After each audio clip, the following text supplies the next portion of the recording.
Olá, boa noite. Tudo bem? Tudo bem, Neto? Boa Como você tá? boa noite, Rubens. Tudo bem? E você? Como andam as coisas por aí? Bem, tudo bem, bem-vindo aí nesse novo mundo digital, dentro desse contexto de pandemia. Bem-vindo, muito feliz por estar conversando com você, por conhecer essa história a gente se conheceu muito bem, mas essa história aí do passado, desde o começo do Neto, eu acabei não conhecendo a fundo, e vai ser uma honra aí mostrar para você, mostrar para esse pessoal, para o pessoal que vai entrar daqui a pouco, né, que deve estar entrando, vai ser muito bacana. E só para começar, antes de tudo, vou me apresentar. Meu nome é Rubens Barreto, para quem não me conhece.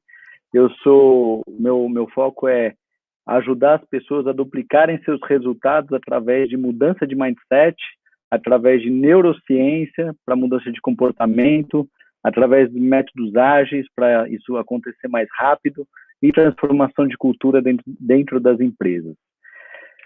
E é uma honra estar aqui com o Neto. Depois eu vou esperar um pouco as pessoas entrarem para depois falar um pouco como a gente se conheceu, que foi uma história engraçada até. E o Neto, falar um pouco do Neto, depois você conclui a apresentação, tá, Neto?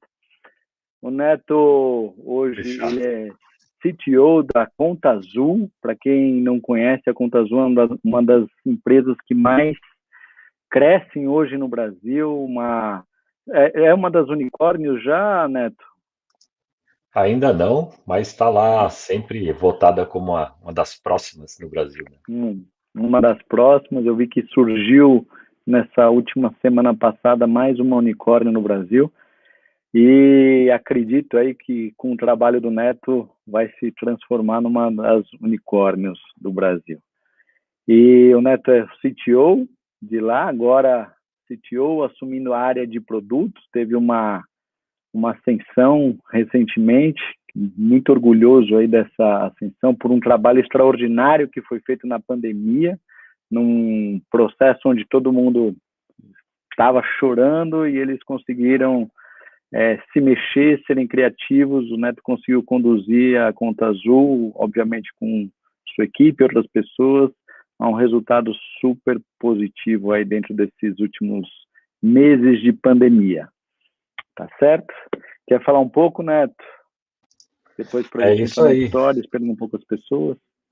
é isso aí, Rubens. Então, hoje eu sou responsável na Conta Azul, né? Por toda a parte tecnológica da coisa e também o que diz respeito ao produto core. Então, com os times ali de produto, time de design, time de compliance, né? E isso por si só traz uma centena de desafios, né? Uma scale-up cotada para ser unicórnio. A gente nem gosta muito dessa palavra unicórnio, né? A gente Por prefere o que não? camelo, né? O camelo é muito mais eficiente do que o unicórnio, né? Inclusive ele existe, né? E aí existem literaturas que falam isso, né? A diferença entre o camelo e o unicórnio.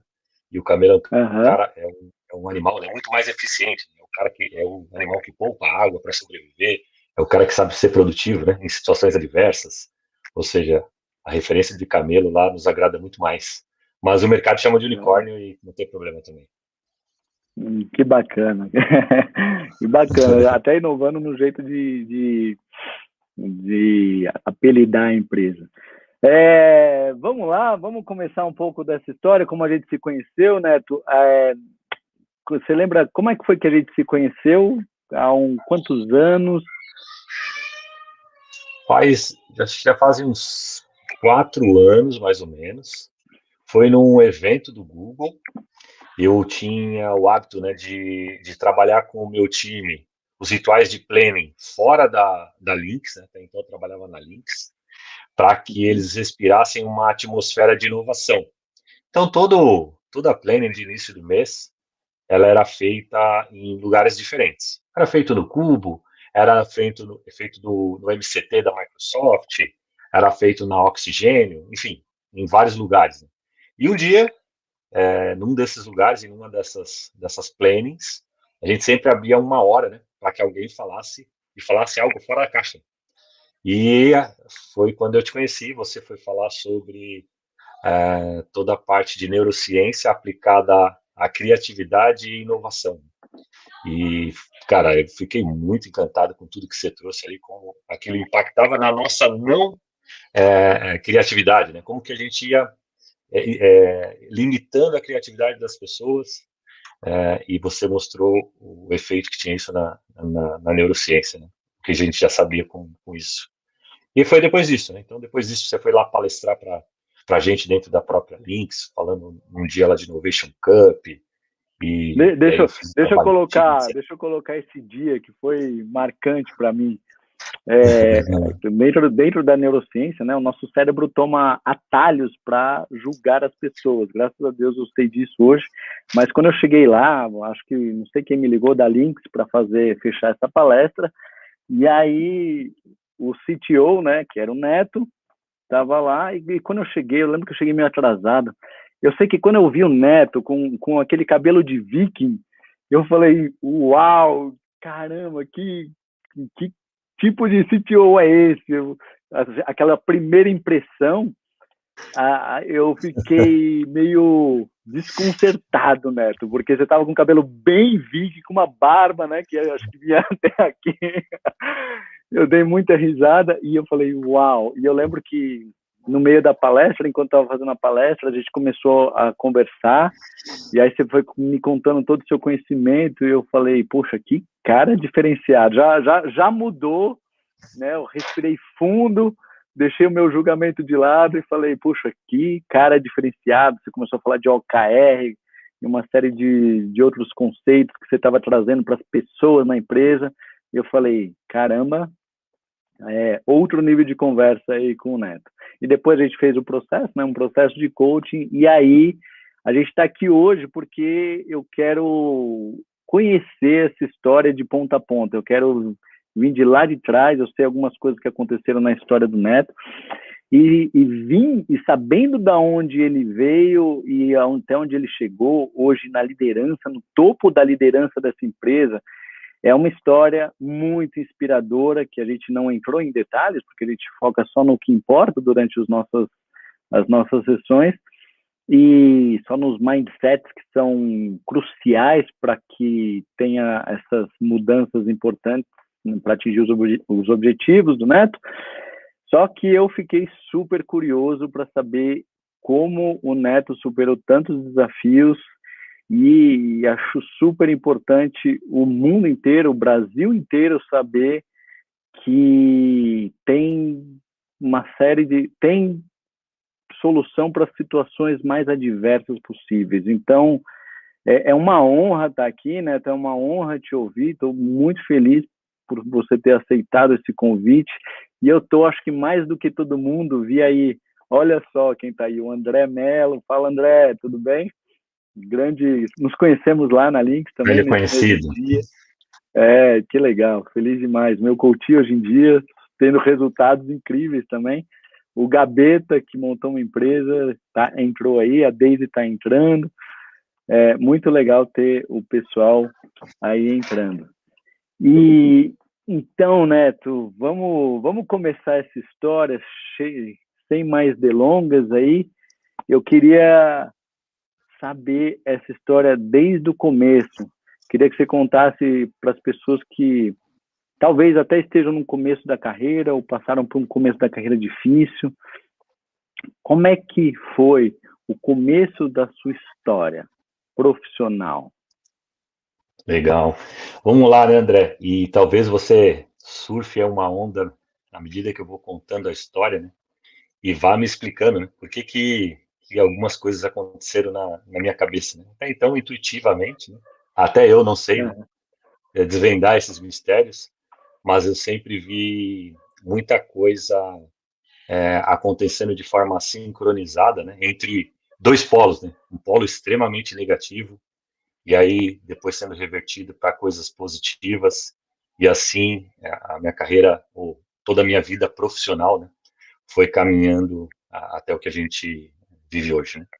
Então vamos lá, vamos começar. Acho que isso aí só esse começo, né, já é muito valioso. Os livros mostram que as pessoas de sucesso, elas conseguem fazer do limão uma limonada. Tem gente que entra em depressão, tem gente que trava, tem gente que vai buscar ajuda, se vitimiza, mas as pessoas que têm sucesso, e isso são vários, a gente está falando de Walt Disney, Michael Jordan, Jorge Paulo Lemann, enfim, Henry Ford, todas essas pessoas, elas passaram por momentos de muito desafio. Em vez de paralisar, elas usaram isso como combustível para dar o próximo passo. E um parênteses, eu queria lembrar as pessoas aqui façam perguntas aqui, quem quiser fazer pergunta para o Neto, faz pergunta aqui pelo chat do YouTube, que eu não consigo nem ver quem está presente. Então, se vocês quiserem interagir, vai ser super legal. A ideia é não ser só um monólogo, né? A ideia é permear em torno da história do Neto, mas vai ser legal a interação do público por aqui. Vamos lá, Neto, desculpa aí. Bom, então vamos lá, né? Então eu vou falar desses dois polos, sempre começando pela parte negativa, né? E como que as coisas foram acontecendo no passo seguinte, né? Então, com 9 anos, né? E aí, sinceramente, é a partir daí que eu lembro de coisas da minha vida, né? Eu perdi meu pai num acidente, né? Eu sou filho de um carreteiro, né? Ele era um caminhoneiro. E minha mãe até então era uma dona de casa. Sim. E com 9 anos o meu pai sofreu um acidente trabalhando, né? Ele bateu a carreta, ele dormiu no volante e aí ele colidiu com um eucalipto. E ele trabalhava com aquelas carretas de frigorífica. E a carreta frigorífica, ela tem no baú ali um motor, né? E aquele motor tem gasolina. Como ele ficou preso nas ferragens, aquele motor pegou fogo. E o meu pai morreu carbonizado, né, quando eu tinha 9 anos. Pra gente foi um golpe muito duro, né? Minha mãe, ela tinha 3 filhos na época. E para você ter ideia, minha mãe me teve com 15 anos. Então, na época ela tinha 22, 23 anos, né? E meu pai teve uma criação muito mais tradicional daquela época, né? Um pensamento muito mais antigo, né? E para ele, mulher não trabalhava e nem estudava, né? Então imagina, quando você sofre um acidente como esse e o anfitrião da casa, né, o provedor, deixa de existir e o posicionamento era que mulheres não estudavam e nem trabalhavam, minha mãe se viu, né, sozinha em São Paulo, com 3 filhos, sem profissão e sem estudo. Então, aonde exatamente em São Paulo? Você falou na periferia? Eu morava no Ipiranga, né, ali bem próximo de São Caetano, numa vila ali que chama Vila Carioca. E a gente foi criado ali, né? É um bairro super simples, era um bairro industrial, né, perto da Shell. E minha mãe e os parentes da minha mãe moravam todos fora de São Paulo, né? Moram no Mato Grosso, sua maioria, tanto da minha mãe quanto do meu pai. E ela se viu sozinha, né, com 3 filhos, 22 anos, sem estudo e sem trabalho. Então, a minha história começa aí, eu tinha 9 anos na época, eu sou o filho mais velho, né? Tenho um irmão de 12 anos, e na época, né, tinha um irmão de 8 anos, e tenho uma irmã, e tinha uma irmã de 6 anos naquela mesma época, né? Então, um fato extremamente relevante, super complicado, né? Fez com que minha mãe tivesse que dedicar o tempo dela, né? Limpando casas, fazendo trabalho doméstico, né? Voltando a estudar, né? Ou, na verdade, começando a estudar, porque ela só tinha, se não me engano, até a 3ª ou 4ª série, e aí ela teve que arregaçar as mangas e de fato, buscar ali uma vida melhor para aquelas crianças, né? A gente morava de aluguel na época, né? Era um quarto cozinha, então não era uma vida fácil, né? Então, muito difícil tudo ali no nosso dia a dia, até que ela pudesse se desenvolver, né? Sim, e resumindo, né? Era uma infância bastante pobre, né? Onde você tinha limitações de acesso. Eu lembro ali mais próximo dos meus 12 anos, né? Limitação de acesso a presentes, limitação de acesso a datas comemorativas, Páscoa, né? Era uma coisa que às vezes a gente nem tinha nada do que as outras crianças tinham, né? Como um simples ovo de Páscoa. E eu tinha um amigo, E o que passava na sua cabeça? O que passava na sua cabeça nesses momentos? Cara, eu nunca enxerguei a vida de forma amarga, né? nesse aspecto, Ok. mas eu tinha uma vontade desde de pequeno, assim, de ajudar minha mãe. Eu queria ajudar de alguma forma, né? A forma idealizada ali era financeiramente, né? Então, Uhum. com 12 anos, diante dessas limitações, então a gente teve uma rede de vizinhos, uma rede de apoio, que ajudou a gente em vários aspectos, né? Tem um super amigo, Márcio, deve estar assistindo aí a gente. O pai dele sempre ajudou ali em tudo, o padrinho da minha irmã, começava a comprar datas de presente, né? Comprava presente para minha irmã, mas uma compaixão única, né? Presenteava a gente também nessas datas, né? Sabendo que minha mãe não tinha condições, né? Eu brinco, né? Meus brinquedos eram todos criados por mim. Então eram pregadores, eram pregos, eram elásticos, eram bolinhas Olha. gude. Então as coisas era assim que a gente naquela época resolvia, né? A dificuldade de não ter acesso ao que hoje a gente consegue prover com muito mais facilidade para os nossos filhos, né? Deixa eu perguntar uma coisa. E esse fato de criar brinquedos com pregadores, o quanto isso facilita hoje em dia quando você tem um desafio na empresa, um desafio que sabe que vai resolver, não sabe como, mas tem essa fé que isso vai ser resolvido. Isso influencia? É diferente das pessoas que ficam talvez mais pessimistas ou não? Eu acho que sempre tem um olhar positivo, né? Sempre dá para fazer tudo, né? Quem Olha, viveu dificuldades como essa, né? Você olha para as coisas hoje do nosso cotidiano, acho que nada é impossível. Tudo dá para fazer. nada é impossível. Olha o mindset, nada é impossível. Ok. E aí, com 12 anos, Rubens, eu comecei a trabalhar, né? Então, em São Paulo existe uma instituição que chama CAMP, que é o Círculo de Amigos do Menor Patrulheiro do Ipiranga, e tem Campes, que é de Santana, tem Campes, que é de Guarulhos, e tem um monte espalhado ali por São Paulo. A maioria são patrocinados pelo Rotary Club. E o objetivo deles é formar, na época, né, era formar uma mão de obra, o trabalhador, bem básico. Né? Na época, eles formavam as pessoas para trabalhar ou como boy interno, ou como office boy externo. Né? E era engraçado, eles te ensinavam a olhar no guia, eles te ensinavam a levar documentos para um correio, documentos para um banco. Na época, ensinava a datilografia, né? E foi aí que eu comecei a me interessar, né? Então, fiz datilografia ali, aprendi a escrever extremamente rápido. Né? Mas eles também trabalhavam questões relacionadas à disciplina. Né?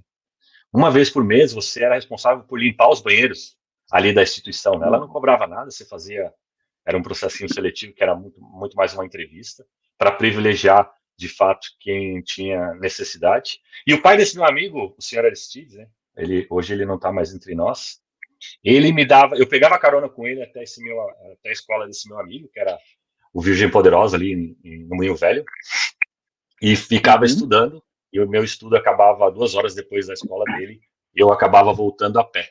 Quem conhece ali São Paulo sabe que dá mais ou menos 1 hora de caminhada do Moinho Velho Nossa. até a Vila Carioca. Né? Então, na maioria das vezes, eu voltava andando, eu não tinha condições de pegar o ônibus, nada disso, né? Na época era um pouco mais difícil. Então eu aproveitava a carona de manhã, ele me deixava lá na escola do filho dele, eu caminhava mais 5, 10 minutos, chegava ali nesse camp e estudava. O objetivo deles era te formar profissionalmente ou dar os primeiros passos. A grande vantagem de estudar no camp é que eles te colocavam dentro de uma empresa. E aí eles Uhum. garantiam, né, que o menor, que eles chamavam de menor patrulheiro, não lidaria com dinheiro, por exemplo, né? Para que não tivesse nenhum problema ali para a integridade daquela criança, basicamente. Né? Eu tinha 12 anos e a maioria ali tinha 12, 13, 14 anos. E é assim que hoje a legislação não permite, né? Se eu não me engano, acho que a data de corte agora para eles são 16 anos, mas Uhum. na época era permitido, né? E foi Como, assim que eu como você vê, comecei a como você trabalhar. vê isso? Como você vê isso? Hoje não permite mais as crianças trabalharem com a cidade. Você acha que se você não tivesse tido isso, como seria a mesma coisa? Ou você estaria sem o que fazer? Como você vê isso aí? De talvez desse paternalismo de não deixar crianças com menos de 16 anos trabalhar? Você que viveu, porque eu não sei, de verdade é uma pergunta muito honesta. Você vê, puxa, era um absurdo eu trabalhar com 13 anos, ou, cara, se eu não tivesse feito isso, eu não sei o que ia ser da minha história, porque em 3 anos podia acontecer um monte de coisa. Eu comparo muito com outros amigos que eu tive, sabe, Rubens? Eu tive amigos que os pais falavam assim, meu filho só estuda, né? Meu filho não trabalha. Cara, tudo tem um lado positivo e um lado negativo. O lado negativo da minha história, né, é que eu deixei de viver uma parte da minha infância, né? Então eu fui forçado a amadurecer muito rápido em alguns aspectos. Eu comecei a estudar à noite, por exemplo, então você adquire novas responsabilidades, né? Mesmo num mundo que já era violento naquela época, né? Então você carrega um medo ali de estar estudando à noite, e eu trabalhava durante o dia, mas para mim foi muito bom, né? Quando eu comparo o que aconteceu na vida profissional desses meus amigos que em tese só estudavam, né? Eu me vejo com muito mais sucesso do que essas pessoas, e inclusive estudei mais que eles. E é engraçado, né? Porque eles foram criados para só estudar, né? Ou para estudar mais do que eu, né? E eu trabalhei e estudei ao mesmo tempo. E hoje, né? Quando eu olho para trás, eu estudei muito mais do que eles, né? Tá, Então, nossa, que bacana você falar isso, Neto, porque hoje eu tô passando, eu tenho, coincidência ou não, tá fazendo essa live hoje, eu tenho um enteado que o pai faleceu ano passado, tem exatamente 13 anos, e tá realmente com desafios de, bom, o que eu faço, né, né, e até de estudar tá com uma certa confusão. Obrigado, olha só, que presente de Deus aí, pela sua história, falando isso. Continua, cara. Obrigado. e aí, hoje eu olho, né, minha filha, quando ela tinha 12 anos, e me remete ao que eu vivi, né? Fala, poxa, minha filha é uma criança, ela não sabe nem atravessar a rua sozinha, né, cara? Não sei se os tempos mudaram e essa preocupação hoje ela é muito mais latente, mas sempre olhei com 12, 13 anos, nunca quis que ela trabalhasse com essa idade, né? Existem algumas coisas que eu abri mão, né? Naturalmente, foi abdicado ali, mas não me fez mal, né? Não me fez mal. Esse é o mais importante, né? Pelo contrário, me fez muito bem. E com 15 anos, né, então eu entrei, comecei a estudar com essa escola, ela me colocou dentro de uma empresa, e essa empresa se chamava Zanettini Barossi, era uma empresa ali na Vila Carioca, chamada de ZB. Ela é uma autopeças, ela era uma indústria de autopeças, né? Ela fabricava ali para, na época, Auto Latina, Ford, que era a união ali, né, da Volkswagen com a Ford e tal. E foi ali meu primeiro emprego. Eu sempre trabalhei como boy interno e nunca fui boy Uau. externo, então eu não conheço as ruas de São Paulo. Meu irmão brinca muito comigo, né? Ele também fez o campo, mas ele foi boy externo. E aí eu não conheço nada em São Paulo, eu sou terrível, só sei andar ali com o Google Maps. E é assim que eu ando até hoje, né? Na época, claro, não existia Google Maps, era tudo naquele guia que a gente tinha que achar a letra e o número, né? Para achar o endereço. Mas foi assim que eu aprendi. Com 12 anos para 13, eu já estava nessa empresa. Por lá eu fiquei quase 7 anos.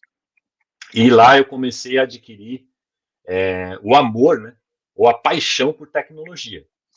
Primeiro, né, existiam computadores ali, na época 286, 386. O disquete era aquele disquete de meia polegada, parecia um disco de vinil, né, grandão.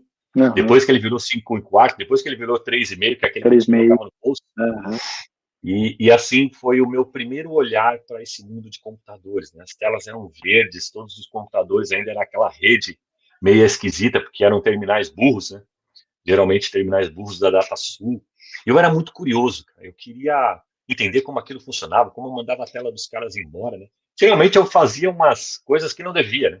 Eu aprendi ali o que não devia, mandava a tela dos usuários embora, mandava relatório sair com letras gigantescas, assim, naquelas impressoras matriciais, que era de agulha, né? E assim eu comecei a ter contato com tecnologia. Eu lembro que na época, quem é mais antigo vai lembrar, começou a ter videogame, né? Então apareceu o Atari, né? E a gente não tinha condições, obviamente, de ter um Atari, né? Esse meu amigo Márcio, ele tinha uma condição melhor, e o pai dele deu um Atari para ele. e a gente começou a jogar aquele negócio, eu achava alucinante, assim, falei, meu Deus, isso aqui é muito legal, né? Quando a gente olha para a Atari, né, hoje o joguinho é muito feio. E o meu desejo de trabalhar com tecnologia começou aí. Eu olhava para jogo e falava, cara, eu preciso aprender a fazer jogos. É um negócio que me deixa alucinado, né? E olhar para o computador era a mesma coisa, né? Para mim, o meio para aprender a fazer jogos era ali através dos computadores. E de tanto eu mexer nos computadores, de tanto eu fuçar ali, né? Eu lembro que na época tinha um vírus que chamava Stoned. E os meus disquetes eles eram tão contaminados, né? Eu tinha uns disquetes de jogos, né? Prince of Persia, etc. E eu ficava colocando esses computadores para jogar nas horas vagas. E eu contaminava os computadores com esse vírus chamado Stoned. E os caras falavam que era Stoneto o nome do vírus. Né? Onde eu colocava o meu disquete, pegava. E aí, nessa empresa, eles me deram a oportunidade de começar a trabalhar com computadores. Não era uma atividade tão nobre em relação a computadores, mas eu tinha acesso àquelas salas de impressora, né, com um abafador, aquele protetor auricular, porque era um barulho danado ali dentro, né? Tirava relatórios, tirava as bordinhas ali daqueles formulários contínuos de 80 colunas e fazia a distribuição dos relatórios ali para a área de faturamento, DP, etc. E comecei a fazer algumas coisas em algumas áreas ali, como que chamava Sistema de Garantia da Qualidade. Eu tive dois caras nessa empresa que mudaram a minha vida, duas pessoas, né? Uma é a Ivanilde, ela era uma profissional extremamente competente e extremamente rigorosa. Ela exigia que tudo fosse feito com muita qualidade. E um outro cara que era um engenheiro, que se chamava Dorival. E esse Dorival, ele era pirado, cara. Ele era um cara muito instruído, né? Estudado. E ele me pedia para ler livros, né? Eu lembro que o primeiro livro que eu li foi do Laio Ribeiro. Eu já ouvi várias coisas sobre o Laio Ribeiro, né? Mas eu tenho um carinho especial porque foi o meu primeiro livro e eu tenho ele até hoje. E o título dele é O Sucesso Não Ocorre Por Acaso. Uau. Nessa época... a gente, inclusive, só um parênteses, a gente estava conversando um pouco antes aqui e o Neto comentou assim, eu queria entender o que aconteceu na minha vida, algumas coisas que eu fiz e nem sei que fiz. Então eu falei, tá bom, Neto, que eu fui identificando aqui, eu vou colocando na mesa até para você entender o resultado de onde que veio. Para quem não conhece, a psicologia positiva é a psicologia que estuda alta performance de pessoas. Ela pega as pessoas, o comportamento das pessoas de grande sucesso e estuda quais são esses comportamentos que levaram essas pessoas ao sucesso. E, curiosamente, os mesmos comportamentos vão fazer as pessoas vão levar essas pessoas para o sucesso. E o Neto falou duas coisas aqui. Eu era muito curioso. É impossível não ter ter sucesso sem curiosidade. O mundo é muito novo, a complexidade desse mundo que a gente está vivendo, esse mundo VUCA que todo mundo conhece, é incerto, ambíguo, complexo. Se isso já era no passado, tá? Porque isso aqui é desde 1900 e alguma coisa, mas hoje a curiosidade que o Neto falou que tinha em conhecer as coisas é um fator primordial para o sucesso, vai te levar a crescer mais rápido, a conhecer mais coisas e entrar num nível de conversa e discussão cada vez mais elevado. E aí você falou, eu era apaixonado por computador, fiquei apaixonado. Trazendo um pouco de neurociência por trás, que todo mundo fala, você tem que fazer alguma coisa que você seja apaixonado. O que a neurociência mostra hoje em dia? Quando você faz alguma coisa que você é apaixonado, você não gasta energia cerebral, você gasta muito menos energia cerebral do que uma pessoa que faz algo que não gosta ou que não é apaixonado. Então, se você for comparar eu fazer alguma coisa que sou apaixonado, eu vou gastar, vou fazer uma relação, 2 pilhas para ficar o dia inteiro trabalhando, enquanto uma pessoa que não é apaixonada vai gastar 10 pilhas. É uma relação, isso é 5, 7 vezes maior se uma pessoa não tiver essa paixão. Tá, Neto? Te prometendo aí as explicações neurocientíficas de fatores de sucesso. Não, obrigado. Energia química, é glicose dentro do cérebro. Show. Nessa época eu tinha Então eu comecei com um contato intenso com tecnologia, né? Eu tinha 15 anos, e eu falei, cara, eu preciso aprender a fazer esses jogos, né? Eu já estava trabalhando na empresa já há um bom tempo, e desde o começo, né, desde o meu primeiro salário, ajudando a minha mãe ali, naquele desafio de manter a casa, né? E minha mãe estudando, né, claro, para também melhorar o padrão de vida que ela podia prover para os filhos. E eu fui fazer um curso no Senac, né, lá na República, e era um curso de Foxbase programado. Então você Nossa. aprendia Foxbase, Clipper e DBase. É uma das primeiras linguagens ali, depois do COBOL, né? E eu lembro que foi muito difícil. O ônibus a gente pagava com passe, né? Ainda era passe, aquele papelzinho. Uhum. E o curso era de sábado o dia inteiro, das 8 às 17 horas. E a única coisa que eu tinha para pagar, o único dinheiro que eu tinha foi o que eu paguei o curso. E eu Nossa. tinha também o passe para ir e para voltar no curso do Senac. E o único lugar que eu tinha uma sobra, sei lá, não lembro quanto que era na época, mas sei lá, R$ 2 para aquele sábado. E eu tenho um carinho especial com o Rei do Mate. Por que eu tenho um Uhum. carinho especial com o Rei do Mate? Os meus amigos ali fazendo o curso, né, na época eu com 15 anos, me chamavam, vamos almoçar em tal lugar, tal, e eu nunca conseguia almoçar. Mas eu só tomava um chá no Rei do Mate, um chá com leite, e era o que me sustentava o dia inteiro, durante mais ou menos Caramba. 6 meses, um ano de curso. Então, por muito tempo eu fiquei só tomando esse chá e fiz esse Calma meu aí. primeiro Um curso de chá o tecnologia. dia inteiro. Uhum. E eu falava, não gosto de almoçar, tal. Mas na verdade não era não gostar, né? É que eu não tinha como almoçar. E o dinheiro que eu tinha era contado para tomar um mate de 500 ml no Rei do Mate, com mate com leite ninho, né? E era o que eu Caramba. tinha naquela época, tá? E Posso aí te falar uma coisa que pouca gente sabe hoje em dia, Neto? vai lá. Tem um cara na faculdade John Hopkins, que é a maior faculdade de saúde dos Estados Unidos. É uma maior faculdade de saúde pública dos Estados Unidos, super renomada. E sabe o que pode ter beneficiado você ficar sem comer? Ele descobriu que ficar sem comer, ficar de jejum por um dia, 2 dias, 4 dias, ele gera ele turbina o cérebro das pessoas.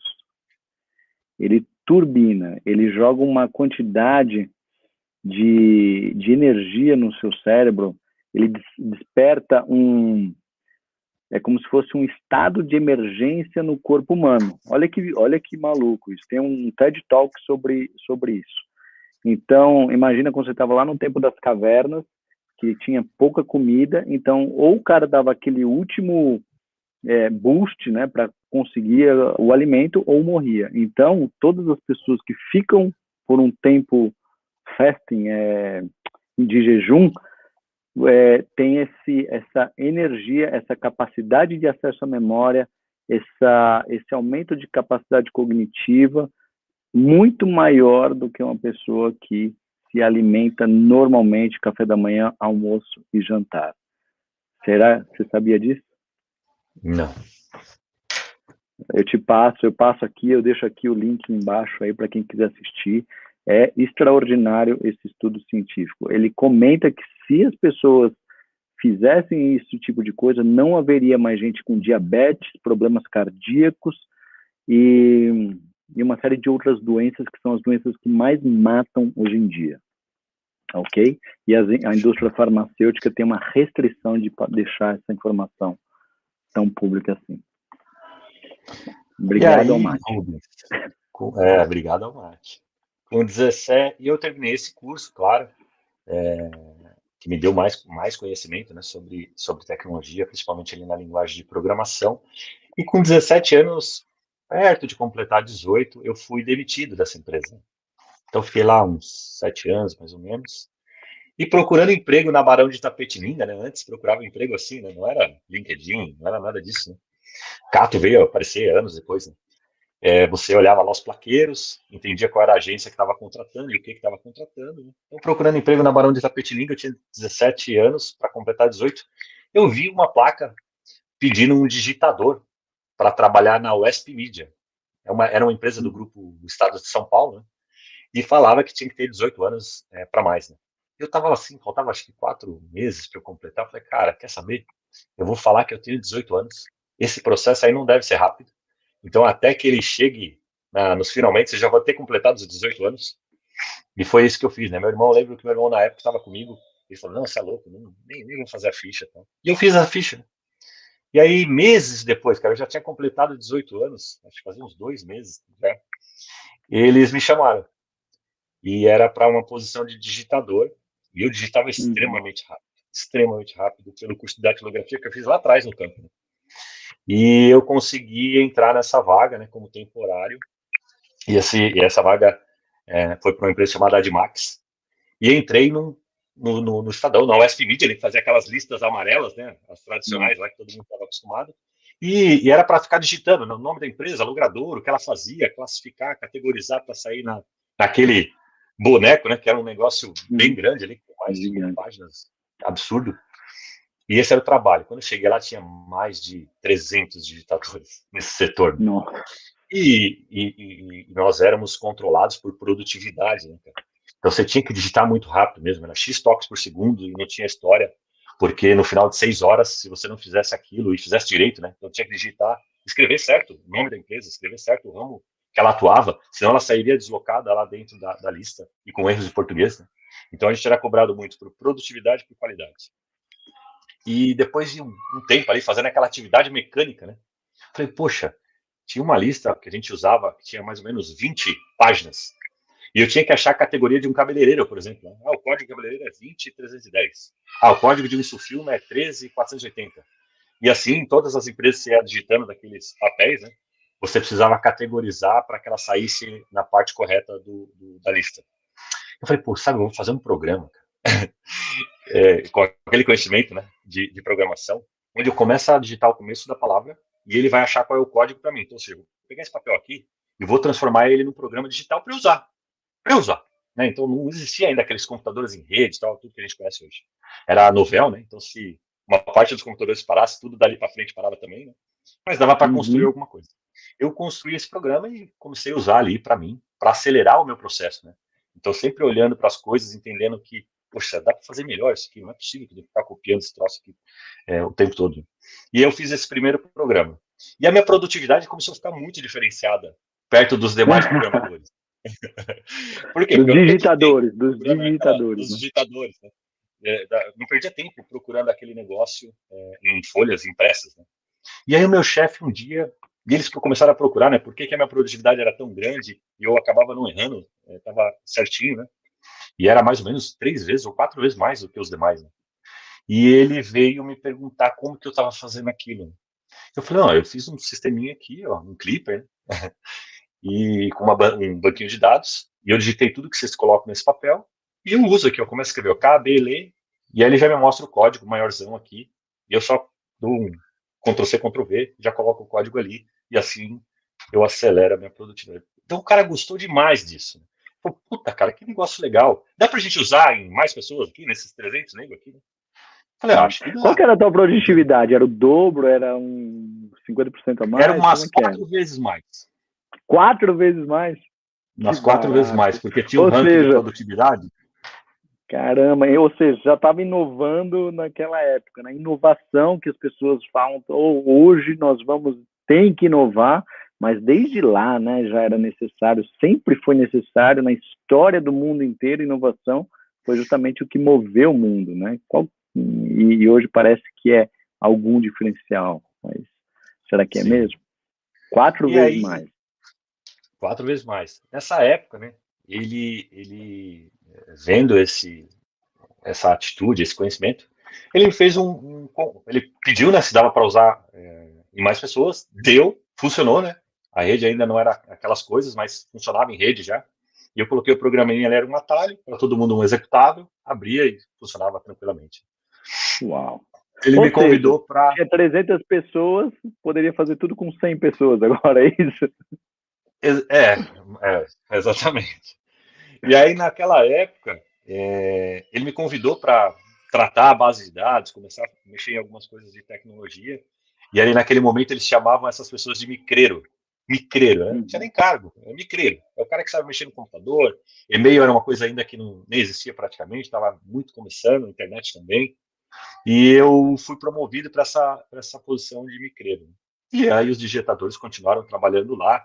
Eu era um cara que fazia saneamento da base, tratava todo o mail que era comprado e tal, que vinha de várias fontes, então precisava fazer isso. E aí, num determinado dia, né? Eu tinha já 19 anos e tal, era um cara muito. Gostava de fazer essas coisas. Né?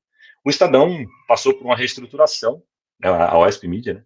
E foi criado uma área chamada Helpdesk. Não existia isso no mercado, né? Era uma coisa muito nova, por mais que hoje é tradicional. E eles reuniram todos os micreiros, né, de todas as áreas e formaram essa área de especialistas. Né? Legal, então eu fazia parte de um time ali e para mim eu estava vendo aquilo com muito bons olhos, né? A partir de agora eu vou conseguir trocar informação com essa galera que conhece muito, né? Cada um conhece alguma coisa aqui, então é um núcleo mesmo de especializações. Muitas pessoas não gostaram daquela mudança, eles eram muito apegados ao departamento que eles originais, né? E até no atendimento eles privilegiavam esses departamentos, porque eles conheciam ali a maioria dos problemas e tudo mais. E a gente começou a trabalhar, né? Fazendo esses atendimentos, eram mais ou menos, sei lá, 20 pessoas fazendo os atendimentos ali das áreas. À medida que elas ligavam, a gente atendia o telefone, descia, atendia o telefone, descia. Chegava a hora que não tinha ninguém ali para atender o telefone. Né? Falei, puta, cara, não pode ser assim. A gente vai precisar de um sistema aqui para controlar a solicitação, qual é o número do protocolo, né? Passar um número só de controle para a gente não esquecer. Sempre tem alguém aqui, né? Esse, a pessoa que fica aqui anota e fala: ó, o departamento tal está precisando disso, esse é o problema. Então, e eu criei um sisteminha ali para registro de chamados. E, cara, puxa, e as coisas foram acontecendo dessa forma, né? Então, eu tinha sempre a iniciativa de ver uma dor, uma necessidade e tomar atitude e fazer alguma coisa. Né? Eu lembro que, na época, a gente andava ali nos andares do Estadão, o Estadão é gigante, parece uma cidade ali dentro. A gente perdia tempo andando nisso. Né? E eu fuçando na internet, a internet já estava um pouquinho mais engatinhando, né? Eu achei uma ferramenta chamada VNC. Cara, eu instalei isso no meu computador, instalei no computador de um colega ali, e aquilo parecia mágica. Mexer no mouse num outro computador, digitar no meu teclado e digitar no outro computador, era uma bruxaria. E eu falei, se a gente colocar essa ferramenta em todos os computadores, a gente já não precisa mais ficar andando pelo prédio. Eu começo a resolver coisas simples remotamente. Né? E assim a gente fez. Né? Então tinha um parque ali de mais de 1.000 computadores e tudo mais, e nós fizemos isso. Legal, cara. O tempo foi passando e essas coisas foram ganhando corpo. Né? Então a gente começou a ficar muito mais organizado. E aí, passado alguns anos com essa área de micreiro, né, nós recebemos a notícia que todo o departamento seria terceirizado para uma empresa chamada Imarés. Né? Foi comprada pela Sonda, pela própria Oi e tal, e é o que é hoje. Eu falei, puta, cara, tantos anos ali de dedicação, fazendo coisa boa, e receber uma notícia como essa, né? Ducha de água fria, né? E eu continuei trabalhando. Tá bom. E ele falou, e o seguinte, vocês vão fazer a entrevista lá, quem passar não vai continuar aqui no Estadão, vai para a Imarés, e vai chegar uma equipe aqui muito mais capacitada do que vocês, treinada, já habituada com helpdesk, né? E vai entrar aqui e todos vocês vão sair aqui do Estadão. A única dúvida que vocês precisam ter agora é se vocês vão ser aproveitados ou não pela Imarés. Então, assim, puta, todo mundo ficou bastante chateado, jogou a toalha, falou, puta, não faço mais nada nessa empresa, e assim, e o processo demoraria, acho que, se não me engano, 90, 120 dias. Eu falei, cara, eu vou trabalhar normal, vou continuar fazendo o que eu sempre fiz, e vou tocar pau aqui. No final, chegando ali, sei lá, um mês antes, ele reconheceu essa atitude, né? Eu tinha um chefe chamado Renato Parducci, um cara fantástico, e ele falou, Neto, eu vejo as suas atitudes, como que você traz coisas novas, como que você toca tudo isso aqui, e queria te fazer um convite para ser o coordenador dessa equipe nova que vai chegar da Imarés. E assim, cara, fiquei bastante feliz, né, cara? Não deixei a peteca cair. Alguns amigos... Caiu. Aproveitar enquanto caiu, falando um pouco dessa questão, eu vejo uma série de às vezes gestores até, às vezes analistas, nos cursos que eu dou em empresas, falando, eu não tenho oportunidade, não me dão oportunidade. E muitas pessoas esperam que essa oportunidade caia no colo deles. E pelo que você está falando, tudo que você fez, Neto, Voltou? não sei se você está me ouvindo aí, voltou. Tudo que você fez, estou falando das pessoas que é muito comum se ouvir nas empresas uma reclamação que eu ouço demais. Não me dão uma oportunidade. E esse mindset de que alguém tem que te dar alguma coisa, ele bloqueia demais as carreiras das pessoas. Não falam o que eu tenho que fazer, ou seja, e pelo que eu vi aí ao longo do que você contou até agora, né, em quase uma hora de conversa, nunca te deram, nunca te falaram o que tinha que fazer.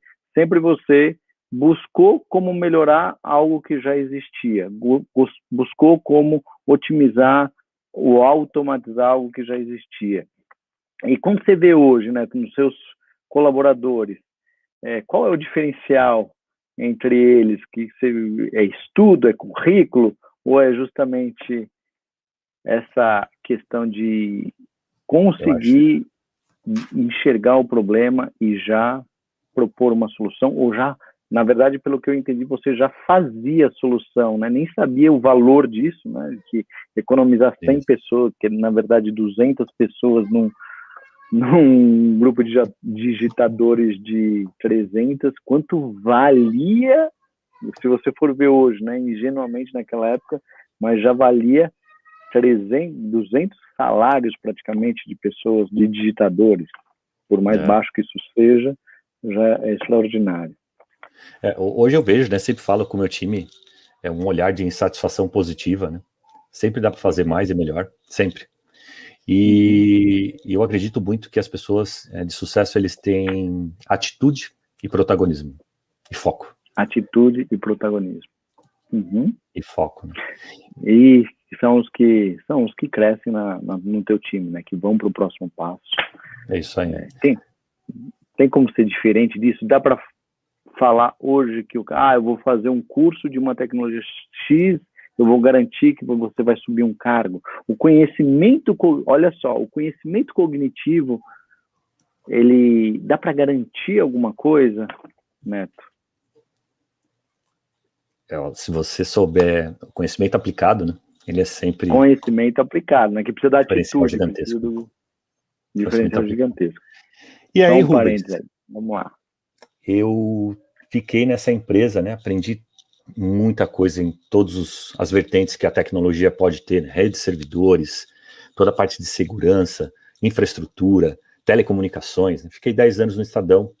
Depois desses 10 anos, nós recebemos uma notícia que todo o data center, né, toda a parte tecnológica do Estadão, passaria por um processo de full IT outsourcing. Né? Então, o que na época era estava muito na moda, né? As empresas mandarem toda a sua infraestrutura e toda a sua complexidade tecnológica para dentro de um data center. Né? Na época existia a EDS, e no nosso caso, esse processo seria feito com a OptiGlobe, né? Que hoje é Activity. E legal, mesma coisa, você vai ter um processo aqui chamado Full IT Outsourcing, existiam, sei lá, 80 e alguma coisa colaboradores na área de TI, e uns 18, e vocês vão passar por um processo, e uma parte de vocês vai ser aproveitada pela própria OptiGlobe. E eu lembro que na época umas 16 pessoas foram selecionadas como aprovadas, né, no processo de entrevista, para ir junto com a estrutura dentro do projeto, e eu fui uma dessas pessoas. Mas no meio desse processo, o meu diretor, né, eu tinha um gerente que era o Renato Parducci, ele não me mandou embora, e o diretor, era um diretor recém-chegado, ele me mandou embora mesmo com essa situação, né, de já aprovada para OptiGlobe. Então, depois de 10 anos, eu saí do Estadão, e aí eu não lembro exatamente em valores, né, mas vamos falar assim, dava para eu comprar um carro de luxo, então 300 mil reais, vamos falar assim, peguei naquela época, e eu dei 100% para minha mãe. 100%. Isso permitiu, né, que ela comprasse uma casa, que era o que ela sempre sonhou, né? Então, quando meu pai morreu, nós moramos por Como muito foi a tempo de... expressão na cara da sua mãe quando ela viu isso? Quando ela viu essa atitude sua? Cara, acho que nunca foi algo imaginado por ela, né? Eu lembro que a gente corria atrás daqueles programas, né? Como esse Minha Casa, Minha Vida, né? Com o sonho de ter uma casa própria e na ânsia daqueles sorteios, né? Que nunca chamava seu número. Então eram, sei lá, 10 mil pessoas para 2 casas, né? Eram sonhos, assim, anuais que nunca se concretizavam, né? Quando eu saí, eu dei toda essa grana para ela conseguiu comprar a casa própria, né? Nessa época, minha mãe já tinha estudado, né? Então, minha mãe sempre foi muito forte, ela voltou a estudar, ela terminou o colegial, né? Ela prestou Uau! concurso público, ela entrou em empresas, né? Públicas, e depois se aposentou na ACM, também passando num concurso, e trabalhou na ACM, mesmo que a gente conhece aí, a ACM Mundial, né? E ela se formou, né? Ela virou uma grande chefe de cozinha, né? E criou esses filhos, mas nunca teve condições de dar o conforto que ela sempre sonhou, né? Ela teve que batalhar bastante. Então ela comprou essa casa, cara. Eu nunca usei um centavo daquele dinheiro, depois de 10 anos ali ralando, e foi uma das melhores coisas que eu fiz na vida. Depois disso, a OptiGlobe, sabendo que eu fui demitido do Estadão, eu tinha várias certificações, eu sempre fui um cara que estudei muito. Então eu tinha certificação máxima. Na época no Brasil tinha 25 pessoas com essa certificação em Windows NT, na época, né? MCP, System Engineer, essas coisas. E eu tinha essa carreira, essa veia muito técnica, né? Também para infraestrutura. E a OptiGlobe tinha muito interesse no meu perfil. E eles, mesmo sendo demitido, ele falou, cara, para mim não me interessa se você está dentro do Estadão ou não. Eu quero você aqui no nosso time. E me fez um convite para trabalhar na OptiGlobe, né? Que hoje é a Activity, ela era dos americanos e do Grupo Votorantim na época. E eu fui para lá, e lá eu comecei a aprender a trabalhar com tecnologia e fazer dinheiro com isso. Eu vi como uma empresa, né?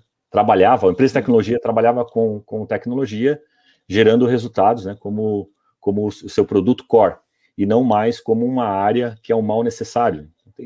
Tem empresas que não é o core, a tecnologia é um mal necessário. E lá eu fiquei por 2 anos, também consegui implementar muita coisa diferente, e sempre me preparei para essa área de gestão. Então, saí do Estadão liderando 19 pessoas. Eu lembro que eu comecei nesse papel com 20 anos, né? E tinha pessoas de 39 no meu time. Era bizarro, né? E eu tinha o respeito dessas pessoas, né? Era legitimado ali como líder técnico deles. Eles me respeitavam muito pelo conhecimento que eu tinha e que era único. Poucas pessoas no Brasil tinham aquele conhecimento. E eu nunca tive problema nenhum com aquilo, né? Até então eu me preparava muito para ser um líder de pessoas, então lia muita coisa, estudava muita coisa sobre pessoas e não mais sobre só tecnologia, né? E comecei a liderar pessoas muito novinho, né? De 19 ali para 20 anos, eu já tinha um time grande comigo, mais ou menos 19 pessoas, e foi assim que eu comecei na minha carreira de liderança. Depois do Estadão eu fui para a Activity, trabalhei ali 2 anos no centro de comando, né? Era uma área, né, onde tinha o mais alto nível técnico, e saindo de lá, eu recebi um convite para trabalhar no SBT, por aquele mesmo gestor do Estadão, né, que saiu do Estadão, o Renato Parducci, me fez um convite para trabalhar no SBT. Ele não trabalhava lá, mas ele era de uma empresa contratada e ele precisava de algum gestor ali para manutenção de sistemas. Eu entrei lá, fiquei 2 anos também, e lá eu tive a oportunidade de tocar o time de manutenção de sistema, todo o time de infraestrutura, e depois de 2 anos, tinha o Jairo Coda também, que era um CFO do grupo Johnson & Johnson, também era manager do contrato ali e tudo mais. Ele realocou o Renato Parducci para uma iniciativa da Lynx, e depois de 2 anos eu recebi um convite para ir para a Lynx, né, pelo próprio Renato Parducci, ele era diretor de serviço. Então esse cara, ele foi muito especial na minha vida, né, ele reconheceu ali todo o meu trabalho, e ele sempre foi um gestor que me cobrou muito, né? Ele falava, Neto, você precisa fazer uma faculdade, cara. Precisa fazer uma faculdade. E eu sempre fui contra, eu já conhecia muito bem tecnicamente, né? E não aprendia nada nas universidades. Ele falou, cara, não é a questão de aprender, é a questão que isso é o ingresso do jogo. sem esse ingresso você não vai entrar no jogo. Então lá com 26 anos mais ou menos, eu fui fazer essa faculdade, né? Na época, uma namorada ficou grávida, e aí veio a minha filha também, né? E eu terminei essa faculdade. Entrei na Lynx em 2006, e lá eu fiquei 13 anos. Foi uma das melhores experiências que eu já tive na vida, né? Entre uma empresa... Quais foram os desafios aí que você enfrentou, os principais desafios nessa jornada de 13 anos? Acho que a maioria, poderia resumir que sempre foi organizar áreas desestruturadas, né? Iniciativas desestruturadas ou com problemas bastante complexos. Acho que esse foi um grande desafio. E uma das coisas que eu mais me orgulho, né, são pessoas que eu ajudei a mudar a vida. Eu lembro de 2 casos que foram muito emblemáticos, provavelmente estão assistindo aqui. Um foi do Zaqueu, né? Hoje ele está no Nubanks, foi do Itaú e tudo mais, um cara fantástico. Ele era um motoboy, e ele foi fazer uma entrevista comigo no Estadão, e a gente falava, cara, tu é ruim de mouse, velho. Ele não sabia mexer no mouse. Só que ele era um cara tão esforçado, ele ele estudava à noite, estudava de dia, de manhã, e entregava pizza à noite, e entregava encomendas à tarde, né? E eu tive belíssimos candidatos naquela época, e falei, cara, vou dar uma chance para você. Eu sei que a vontade que você tem de entrar nessa área vai te diferenciar dos demais em pouco tempo, né? Eu tive um outro caso do Franklin Vieira de Paula. Ele trabalhava numa empresa que a gente teve um problema com o backup. E eu fui lá entender por que nós tivemos esse problema com o backup lá no Estadão. E chegando lá, ele era um cara de telemarketing, que estudava tecnologia. E a empresa dele era pequena. Ele falou, poxa, eu tenho que atingir meus números aqui, mas como eu tenho afinidade com tecnologia, minha chefe me cobra que eu seja responsável por isso. E não conheço tanto assim, perdemos o backup. Eu falei, cara, eu trabalho numa empresa e eu tenho vagas para uma área de tecnologia, e eu gostei muito do seu esforço. E dei uma chance para esse cara. E ele entrou lá também, e em pouco tempo se destacou lá no meio dos demais analistas. Foi para a Ericsson, depois foi trabalhar comigo na Lynx. Hoje ele é um arquiteto, né, de tecnologia. E uma das coisas que eu falo, né, para o meu time é que a coisa mais prazerosa nessa minha jornada é que eu coleciono histórias de superação como essas, né? Então eu já contratei pessoas pelo brilho dos olhos, e eu falo isso para elas, né? Eu vejo no processo de seleção, sempre gostei de participar e falar, cara, eu vejo em você muito mais vontade do que aquele candidato ali que conhece mais, e nunca me arrependi disso, né? Então várias pessoas, recentemente uma delas me marcou no LinkedIn, né? Eu compartilhei contigo, falando dessa frase, o quanto foi significativa para ela e mudou a vida dela em todos os sentidos. Então, acho que essa jornada ela foi cercada por histórias de sucesso, né? Mas que não foi sozinho, né? Foi principalmente com as pessoas que estavam ali inseridas num contexto, né? Infelizmente, onde eu estava.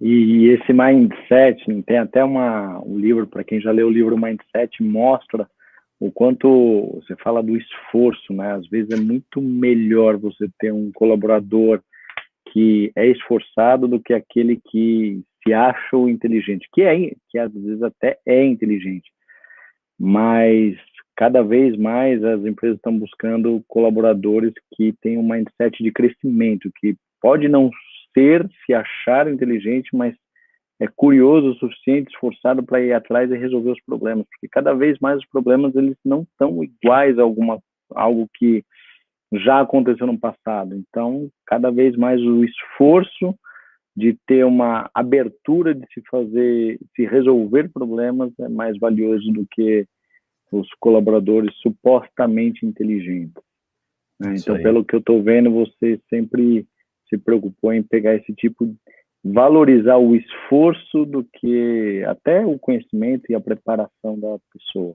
E deu certo, e vem dando certo. Veio dando certo.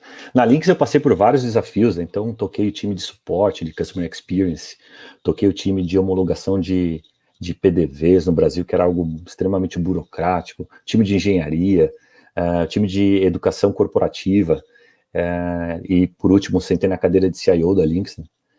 para aportar inovação e fazer coisas de forma diferente, né? Inovação é uma coisa que sempre teve no meu DNA, eu sempre gostei demais, sempre amei essa questão de fazer as coisas diferentes, fazer as coisas melhor e melhorar a vida das pessoas, né? Eu lembro que uma vez, conversando com o Alberto, e ele me perguntou se eu sonhava em ser um diretor na Lynx, né? E eu entrei como gerente, né? E eu respondi para ele: Alberto, eu vou te responder, talvez não é o que você queira ouvir, mas eu vou ser um diretor na Lynx ou fora da Lynx, porque eu me preparo para o mercado e eu não me preparo para a Lynx. Então eu sou um cara que estou sempre antenado com o que está acontecendo e estou sempre me preparando para isso. E aí nessa época eu estava fazendo uma pós-graduação já na ESPM em gestão e inovação tecnológica. Depois eu adorei uma disciplina desse curso que foi uma disciplina de marketing de serviço e eu fui fazer um MBA na FIA de marketing de serviço. Eu nunca parou de estudar, né? Você sempre está fazendo um curso em paralelo, é isso? Exatamente. Na época eu tive uma disciplina que era marketing de varejo. Eu fui fazer um mestrado profissional, um mestrado acadêmico na FE como aluno especial. Aí eles queriam que parasse de estudar, de trabalhar, e não era aquilo que me agradava. Eu fiz recentemente um mestrado no Mackenzie em gestão e inovação de negócio e devo começar um MBA em Portugal agora em maio. Devo começar não, eu vou começar porque eu já estou matriculado, já está tudo na nova faculdade, né, que foi feito com o reitor da Singularity e tem uma proposta diferenciada ali para especialização. Então, cara, foi uma carreira extremamente prazerosa, principalmente porque eu lidei com muitas pessoas, muitos sonhos, e ajudei todos nessa construção. E em 2019 veio a Conta Azul. Então eu fui para uma empresa, né, que é uma scale-up, onde você vive muito forte cultura, propósito, crença e valores, né? Então, o Sean Lee lá do presidente do Alibaba, fala que você tem que trabalhar numa grande empresa, né, onde você aprende processos e é uma engrenagem de uma grande engrenagem, né, mas em que em algum momento da sua carreira você precisa ir para uma startup, uma scale-up e trabalhar com paixão e propósito. E foi isso que eu fui fazer na Conta Azul. E como é que é quando você fala, a gente vê muito crença, o que você quer dizer com isso? Existem culturas que elas são intencionais, né? A cultura ela pode surgir ali, deixar a vida me levar, né? A empresa vai criar essa cultura ali com todo mundo. E existem culturas intencionais, como é o que eu vejo hoje na nossa companhia, né? Então ela tem uma crença ali, né, que todo dono de negócio merece sucesso. Então é uma crença que eu me identifico com isso. Então nós temos um propósito, que é transformar o Brasil através do empreendedorismo. Eu também me identifico com isso. Então nós temos valores na nossa cultura declarados que pautam todas as nossas decisões. Então eu queria muito trabalhar numa empresa que fosse que obtesse resultados através das pessoas. E isso eu encontrei na Conta Azul. Sempre admirei muito o trabalho da Conta Azul, sempre gostei demais. E estou muito feliz aqui, desde 2019. Vim para a cadeira de CTO, como você comentou, acoplou a área de produto, né, como product, no final de 2020. E traz uma série de desafios, principalmente em inspirar e liderar as pessoas, né? E fala qual foi esse, até trazendo essa história mais recente, essa conquista mais recente, o que você viu que mudou dentro do Neto para atingir esse objetivo, para ter essa... eu entendo, eu vejo com muitos clientes, muitas empresas que às vezes a carreira vai indo e chega a um determinado ponto que ela precisa de uma mudança de mindset, precisa mudar alguma coisa dentro da própria pessoa para ir para esse próximo nível. Eu já vi gerentes, talvez com muito tempo na carreira de gerente, e para mudar de diretor precisava mudar alguma coisa dentro dele mesmo. Depois de diretor para C-level, mudar alguma coisa dentro dessa pessoa, e aí às vezes são detalhes que quando se muda, a transformação acontece, o cargo vem, a promoção vem. Como é que você vê isso? Faz sentido? Você consegue identificar algumas mudanças dentro do próprio Neto para eventualmente dar de dica para as pessoas que estão assistindo aqui, que podem estar numa determinada fase há muito tempo? Por exemplo, eu estou num cargo há 3, 4, 5 anos e não fui para o próximo passo ainda. Por que será? Uhum. Consegue? Sim. Acho que a pior coisa que você... É uma crença mesmo. Né? A pior coisa que você pode ter na relação sua, né, profissional com a empresa, é trocar o seu tempo pelo salário, pelo dinheiro da empresa. Eu nos últimos 2 empregos, eu não permiti que isso acontecesse. Eu não troquei o meu tempo pela grana da empresa. Né? Eu, de fato, me apaixonei ali pela empresa, me identifiquei demais, né, com as marcas, porque tinha uma série de fatores que acontecia, né? Autonomia, acreditava no que aquela empresa trabalhava e tudo mais. E eu acho que esse é um fator que mudou bastante a minha vida. Principalmente para buscar, eu já tinha uma inteligência emocional muito forte, muito forte. Então, tudo isso que passou pela minha vida me tornou uma pessoa resistente, né? Muito forte, batalhadora para buscar os meus ideais. E em algum momento, as coisas aconteciam de uma forma muito truculenta, né? De forma que não me agradava no final do dia. Eu acabava indo embora e aquilo me remoía por dentro. E eu Que é truculência? busquei... Só para o pessoal entender. Não era uma relação, não era uma relação ganha-ganha, né? Muitas vezes era uma relação de conflito, em várias situações. E aquilo nunca me agradou. Então, eu busquei, dentro dessa inteligência emocional, principalmente o autoconhecimento.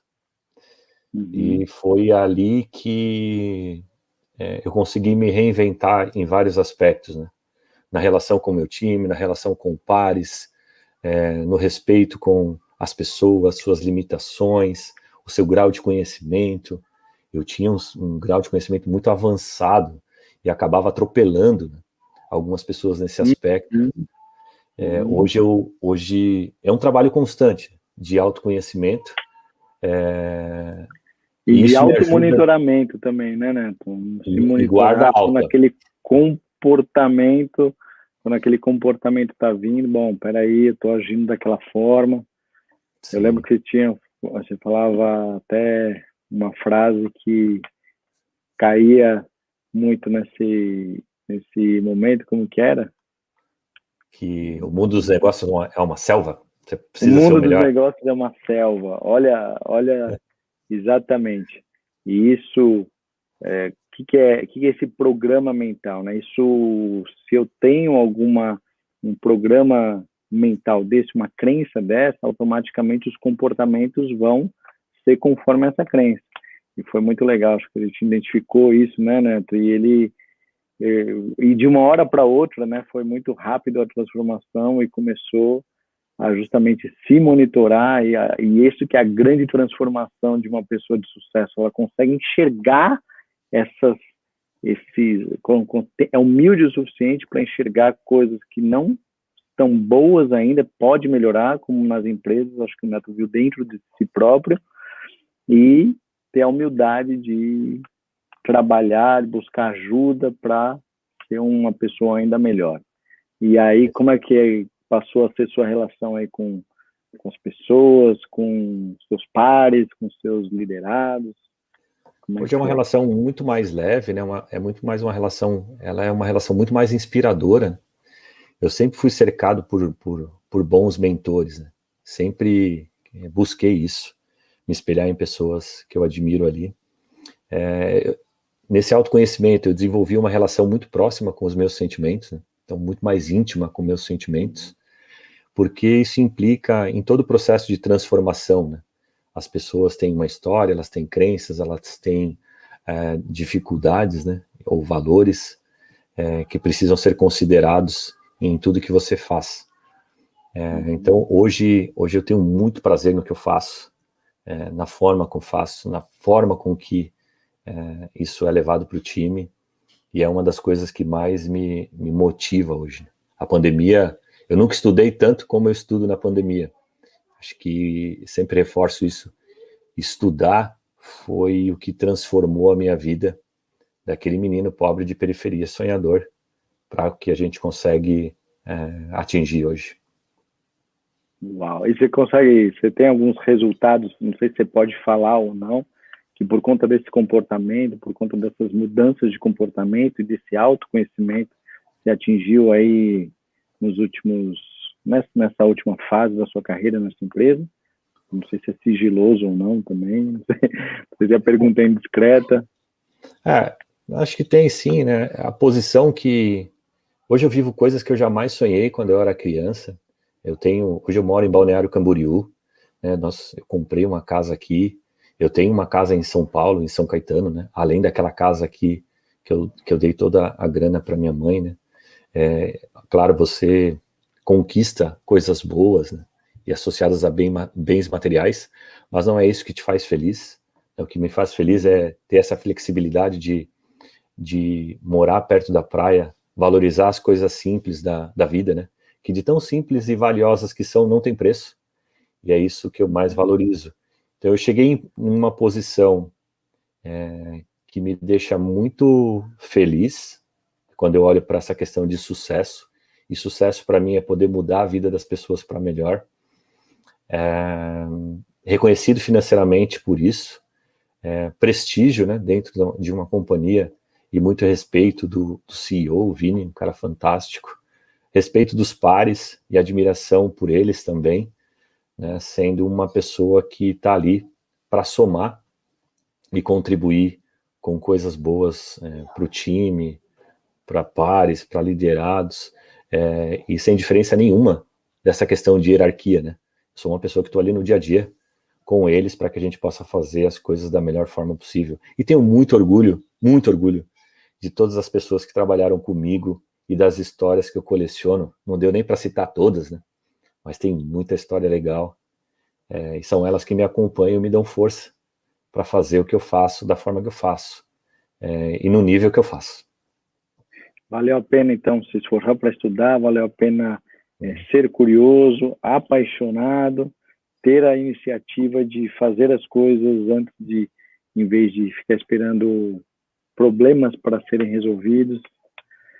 Valeu a pena se autoconhecer e saber que poderia ter outras formas de gerar uma relação mais leve com as pessoas. Até queria deixar uma dica aqui, uma das coisas, um dos exercícios que podem ser feitos, se alguém tiver aqui com uma relação desafiadora com o time, com as pessoas, tem um cientista chamado Losada, e ele definiu uma ciência para melhorar a relação entre as pessoas. Ele descobriu que a métrica da relação entre coisas boas e coisas ruins, críticas versus elogios, é o que define a qualidade da sua relação com uma determinada pessoa. Então, se você está mal com uma pessoa, é porque você teve interações negativas, 3 interações positivas numa taxa muito menor do que as interações negativas. E a métrica se você conseguir ter 6 interações positivas para cada interação negativa, automaticamente você vai melhorar a relação com a pessoa que você está, seja seu chefe, seja seu subordinado, seja seu par. E isso é uma ciência do cérebro humano também que pode ser usada para quem tiver relações conflituosas, desafiadoras aí dentro da empresa. Certo? Para quem quiser usar e experimentar, me fala depois, pode falar o resultado que está aqui. Tem alguma coisa que você quer colocar para finalizar, Neto, para a gente alguma dica, algum ponto importante? Quero. Tem um texto que eu gosto muito, né? Vou ler aqui e eu anotei, então vou ler na íntegra, tá? Quando você se sente inspirado por algum propósito elevado, algum projeto extraordinário, todos os seus pensamentos se desassociam. A sua mente transcende as limitações, sua consciência se expande em todas as direções e você se vê em um mundo novo, notável e maravilhoso. Forças, faculdades e talentos dormentes ganham vida e você se descobre uma pessoa muito maior do que você jamais poderia sonhar em ser. Gosto muito dessa frase, acredito muito nela. Que legal. Então, o propósito é importante nas empresas, né, para pegar pessoas de talento. Muito bom. Neto, estamos acabando o tempo aqui, já estouramos um pouco, mas muito obrigado por contar a sua história, seus desafios. Acho que é como o título dessa nossa conversa, do zero ao topo das empresas. Então, comportamentos de curiosidade, paixão, resiliência e também propósito. Fizeram com que, pelo que eu entendi, foi o que fez com que você chegasse onde está. Faz sentido? Faz muito sentido. Espero que o público tenha gostado aí de tudo que ouviu. São histórias ali contadas de quem viveu isso de verdade, com muita paixão, muito carinho e muito amor. Né? É isso, espero que tenha gostado. É isso aí. Obrigado, Neto, uma honra estar com você e ouvir essa história. Obrigado, pessoal, obrigado por quem ficou aí, vai ficar disponível e vou colocar, não sei se dá para colocar, mas colocar uns links aí de sugestões para quem, de alguns temas que a gente falou aqui durante a live. Tá bom? Obrigado, um abraço, meu amigo. Boa noite. Obrigado mais uma vez. Valeu.